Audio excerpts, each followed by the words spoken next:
Friends, आज का जो हमारा टॉपिक है that is DNA repair. I hope आपने म्यूटेशन वाली वीडियो तो देखी ही होगी। म्यूटेशंस क्या होता है कि कोई भी सडन या रैंडम चेंज अगर हो गया आपके डीएनए में, दैट इज म्यूटेशन। उसे करेक्ट करने के लिए हमारे पास कई सारे रिपेयर मैकेनिज्म्स होते हैं।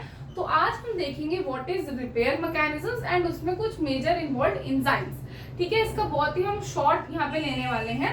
तो सबसे पहले डायरेक्ट रिपेयर में क्या होता है, UV that is ultra violet radiation.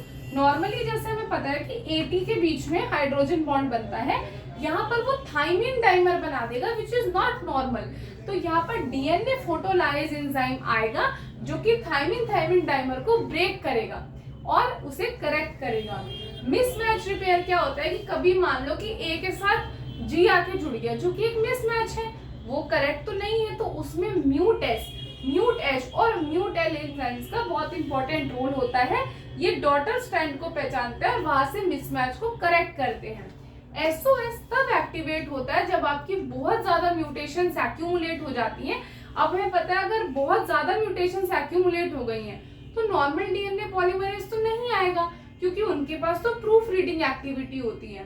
तो यहाँ पर आएगा आपका पहले तो रैक ए आएगा जो कि लेक्स ए की एक्टिविटी को इनहिबिट करेगा। फिर यही रैक ए जो है वो बुलाएगा डीएनए पॉलीमरेज 5 को जो कि गामा फैमिली से बिलोंग करता है और एक ट्रांसलेशन डीएनए सिंथेसिस परफॉर्म करता है।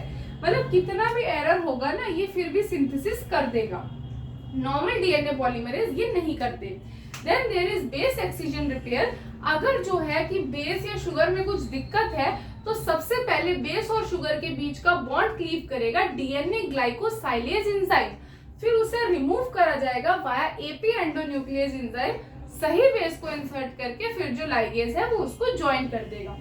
न्यूक्लियोटाइड एक्सीजन रिपेयर में ये होता है कि यूवीआर ए और बी सबसे पहले आते हैं और स्कैन करते हैं कि दिक्कत कहाँ पर है, फिर बी और सी का जो कॉम्प्लेक्स है ना वो क्लीव कर देता है जहां पर भी दिक्कत होती है।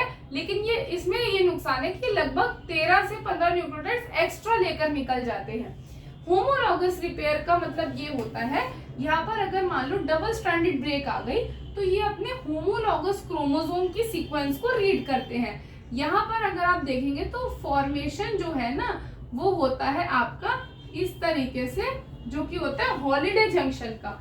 ये भी वाया रैक ए होता है। बहुत सारे प्रोटीन्स होते हैं जैसे रव ए, रव बी, रव सी एंड मैनी मोर। तो यहाँ पर हमने बस एक ब्रीफ देखा है कि रिपेयर कितने टाइप के होते हैं और उसमें मेजर कौन से एंजाइम्स होते हैं।